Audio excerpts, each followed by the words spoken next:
Hi everybody, my name is Claire and I am a Student Success Advisor here at Guild, and we are here with our co-founder and CEO, Rachel Carlson. Thank you for coming. Thanks for having me. And we're here to answer your questions that you all posted on the Facebook group. So we will just start right off. Can you tell us a little bit about yourself? Sure. So let's see. I'm co-founder of Guild. That's a big part of my identity. But beyond that, I'm a mom of two. I have 16-month-old twin girls, Lily and Maggie, and we live here with my husband, David, in Denver. We're both Denver natives, so we're really proud that we got to move back here, and I'm really proud that we built Guild here now to hundreds of employees and a big influence on the community. And personally, beyond that, I am kind of a dork. I really like reading. I also really like synchronized swimming. I grew up doing that, and I really love flash mobs, which Guilders know. So, going off of that, why did you originally create Guild? Where did the idea come from? Yeah, so it came from a couple of places. Personally, I think it's the first place to always start because it's what gets you up in the morning and motivates you. I have a weird A/B test in my family on higher ed. On one side of my family, my grandfather, who was a Depression baby, saved up and was able to pay for all 7 of his kids to go to college. And he thought it was so transformational that he then dedicated his 60s and 70s to saving so that all 22 of us grandkids could go to college debt-free. It was the greatest gift I was given, and it was really fortunate. On my mom's side of the family, 9 kids, and only 2 of them immediately went to college. A few others tried, but they all had to pay their own way through. And then out of my cousins on that side, there's 23 on that side. I've got cousins everywhere. Only a handful of us had the path to go back to school debt-free, and many of my other cousins really struggled, even more so than their parents, because college is so much more expensive today than it used to be.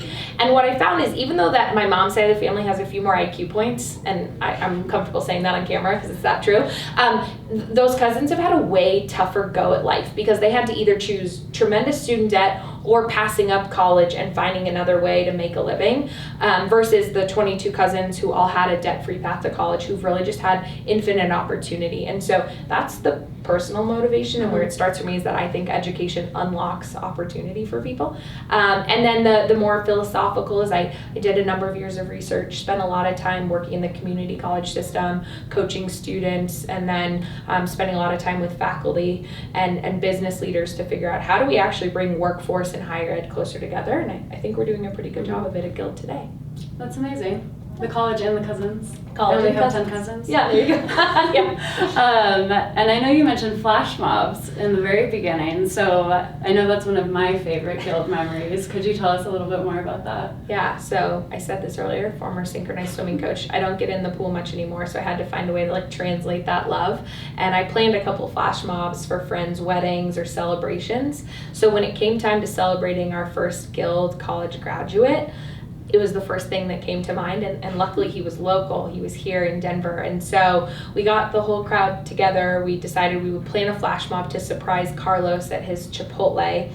Everyone for a couple of weeks practiced the dance. It wasn't too hard. It's basically like the electric slide on steroids, which is what all flash mobs are. So if you're afraid of a flash mob, you just have to know how to do the electric slide.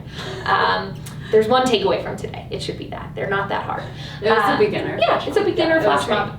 But we showed up. We conned him into showing up at work early. His whole team knew what was going to happen, and then we surprised him. And I think it was meaningful for Carlos, but I think it was equally meaningful for all of us. And I'm hoping that we're thinking up what our next big flash mob will be. My life goal is to get Guild on Ellen. So I'm hoping that we surprise a student with a flash mob on Ellen, because Ellen loves to dance. Yeah, she does. So yeah, that's my goal. Okay, that's a great goal to have. Yeah. I'm in. Yeah. And a lot of our students were wondering if you are a Guild student yourself.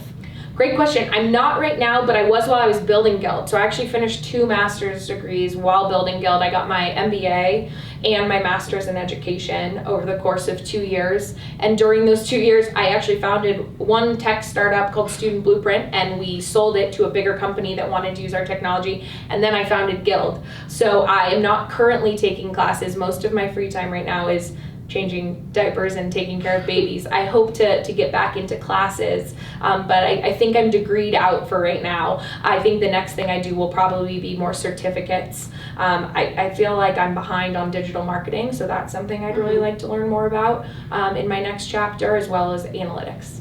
Cool. Well, going off of that, it sounds like you have done a lot of school. So people were wondering what the best advice you have about going back to school or being in school is. Oh, that's a great question. My very best. I live and die by my calendar, so on a very tactical level, I think if it's not on the calendar, it doesn't happen, and if it is on the calendar, it happens. And so I think scheduling the time when you're learning, scheduling the time when you're studying, and treating it just like your work schedule or your family commitments. And I actually really encourage putting family commitments on the calendar too. Like I schedule the time I spend with my girls, so that they don't get encroached by work commitments or other asks of me. So that would be my tactical one. I think my more like philosophical one would be find things you love to learn. I think so many people are capable of so many things, but the things that take us farthest in life are when we find something we're obsessed with and work on that. And so, of course, you need to learn all the core competencies in any given subject matter, but investing the most time and the most energy in whatever you find you love the most, the thing that keeps you up at night with excitement, that wakes you up in the morning and gets you out of bed, that's going to be the thing that will supercharge your career rather than trying to follow some playbook or some specific piece of advice that I or anyone else can give you. It's find the thing you love. Love that. And all of my students pay attention to the calendar tip because I tell you that all the time, coming from the CEO. Can you walk us through just a day in your life as the CEO of Guild? What does your day look like? Sure. Wake up, try and exercise if I can, get my girls up. We tend to play in the morning for a while, then eat breakfast, and then I'm off to work.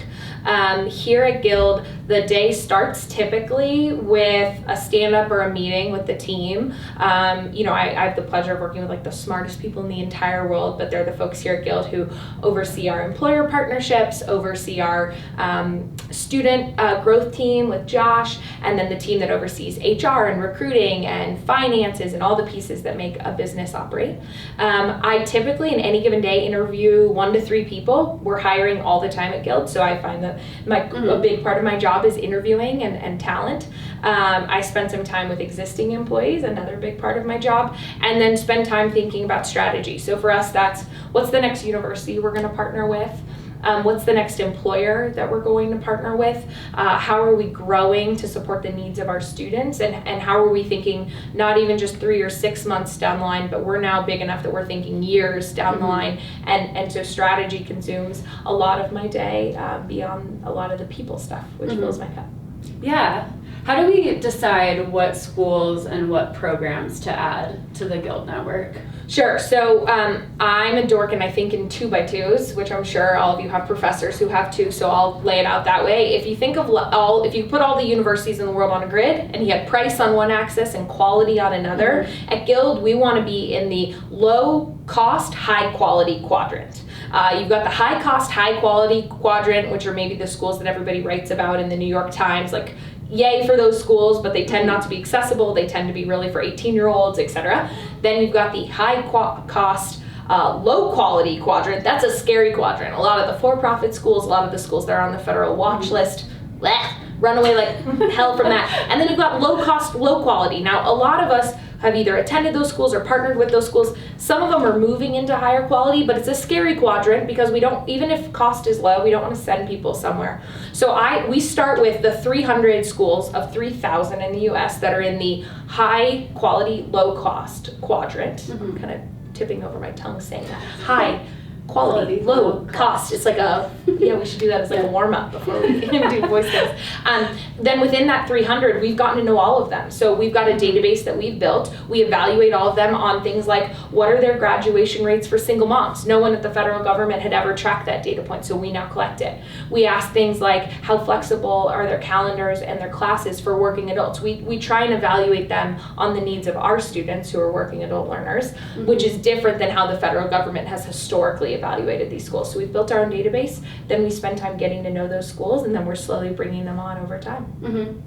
So we have our network of schools, and then we also have our network of employers. Yeah. So why do you think, and like what is the driving force behind employers paying for their employees' education? Yeah, so I think employers do it for 4 core reasons. First one, they want to be a great place to work. We're in a really competitive labor market, and people are thinking about how do I be a great place to work for prospective and current employees. Second is they see that being able to talk about a program like this really drives the recruitment of high quality employees. And many of our companies have found that when they launch education benefits, they see their recruitment numbers go up by 10, 20, 30%. The third and most interesting is retention. So employers don't want anyone to work for them for 40, 50 years anymore. This isn't the GE of the 1950s that our grandparents talk about, but we do, and Guild here too. We want our employees to work here for 3, 5, 7 years and to really put in a great tour of duty. Companies have found that employees are substantially 5x more likely to do that if they're in a program like Guild. So if their typical turnover rate is 50%, at people who use the Guild program, it comes down to 5-7% turnover rate. And then the last one is communicating to the world that they're a great place to do business. I feel better doing business with companies that treat their employees well, and I of course love shopping or spending my money at places that partner with Guild, but we're finding that consumers feel the same way. And so there are companies that are interested in investing in their employees for all those reasons we just talked about, but also to signal to the American consumer, we're a great place to do business. Cool. And kind of switching gears, so going back to Guild as a business, what would you say is the largest hurdle that we've had to overcome since the beginning? Oh, great question. So at Guild, we formed a marketplace, right, with employers on one side and universities on the other. And if you've ever tried to form a marketplace, let's imagine you wanted to open a grocery store. You have to decide what comes first, demand or supply. It's like the adage, the chicken and the egg adage, right? What's your chicken and what's your egg? So for us, we had to figure out at the same time, how do we get our first universities to join the network before we have any employers? And how do we get our first employers and students to join the network before we have any universities? And we got lucky and we were able to do both within a matter of months, but it took a ton of trust. And we really had to ask those first employers like Chipotle to make a bet on us. And we had to ask those first universities like Bellevue and Brandman to take a bet on us. And so that was by far the hardest thing we had to do. How do you get someone to take a bet on you? So much of it is... I know that's a hard question. So much of it's relationships, right? I had no data. I had ideas. I had research. I had hypothesis. I had done 5 years of research in this space that I showed up and showed the leadership team at Chipotle and the leadership team at Brandman and Bellevue University. But I couldn't show them years of personal Guild evidence to back it up. I had to say, do you trust me? Are you willing to take a bet on me? And I think that's so much of life is people... build great things off of relationships. It starts with relationships and then you go from there. Yeah, absolutely. What would you say in 5 years of research, I'm sure a lot before that, 4 years of Guild, what is the main thing that keeps you motivated every day to keep going?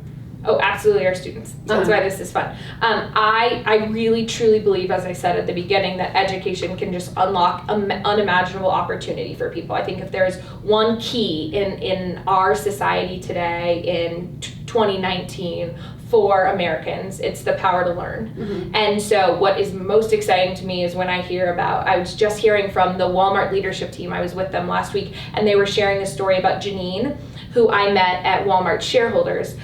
Janine had already gotten a promotion while working at Guild, and then she's now just recently gotten another promotion within the organization to run a much larger team. It's a very prestigious role, and they're so proud of her. And listening to them they were excited to tell me about Janine's career progression, and they knew I knew her. Like, those are the moments, that was my favorite moment of last week. Awesome. Yeah. Where do you see Guild heading in the future? What's the dream for Guild? Yeah, so the dream is to have Guild be available and accessible to every student, and even if we hope that's Guild, and then we hope others start to embrace what we're doing too. And I think about it a bit like healthcare, which is in the 40s and 50s, lots of people didn't have access to healthcare. But then the government started offering healthcare to its employees, primarily military, and then private companies said, oh gosh, if the government's offering this as an employee benefit, we better too. I hope that as more leading companies offer education to their employees, many, many more companies start to say, oh shoot, I think we have to do this too to be competitive. And I hope that tide lifts all boats such that everyone has access to lifelong learning. Because I don't believe you're going to be able to learn enough today to just go to college from 18 to 22. I don't even think it should probably work that way. That didn't work out particularly well for me. I think we need to have a lifelong learning economy, and I think we need our employers to be a partner in that so that everyone who's working has the opportunity to learn and advance as our economy evolves and as skills and the things we need to know how to do evolve and change. And so I'm hoping we can be the catalyst that really changes how America thinks about lifelong learning as not a privilege, but a right. Perfect. And this is one question that I was surprised to get several times, but people are wondering, will there eventually be a Guild app? Or is that something that you've ever thought about? We have thought a lot about that. We have. The big debate between whether you start an app or not is, will people want to meet you there or will they want to meet you where they already are? So an example of this is, Lyft has an app, but Lyft also sends you the notifications in your text message inbox because they found that people are more likely to want to communicate within your text message. So at Guild, our original hypothesis was that we're already asking you to go to your employer's site and to your university's site, and we're asking you to communicate with your coach over email and text. So we're already meeting you in lots of places. But if we continue to hear from our students that they would rather meet us in a centralized place, that is great data, and we will continue to explore that. But it's definitely a conversation we're having. Yeah. Okay, that was a big question. Yeah, I like that question. Well, that's all the questions that we have, but is there anything else you would like to add or say to our enrolled students who are part of these Facebook groups? No, other than this. Yeah. So these Facebook groups started so organically that there was a period of time I didn't know about them, and then I got invited to them. And I have to admit, like, anytime I'm having a tough day or need some inspiration, I found myself logging in and joining. And so I've tried to not be, I don't want to be the creepy lurker on the Facebook group, but I have commented, now you know, and I have commented a few times, and maybe I'll do it more, but I'm just so impressed. One, those of you who are sharing your vulnerabilities or your exciting moments or your great days or your hard days. But second, and maybe even more importantly, the community that then surrounds people who share those things. Like, I often find the first comment is so amazing and inspirational, but then the dozens of people who encourage someone when they're up late working on that midterm or help people solve the problem about what class should I take next. I just think it's such an amazing community that you all have built for one another as students, and I just am grateful to be a part of it and grateful to watch this thing emerging that happened so organically. And so thanks to our coaching team that's helped support the Facebook Live groups, and thanks to our students who are supporting one another in a way I think we didn't even imagine when we started this. Yeah, that's great. Well, thank you all for watching. Hopefully we will have more of these in the future, but thanks for your questions and thanks for watching, and we will see you soon. Bye.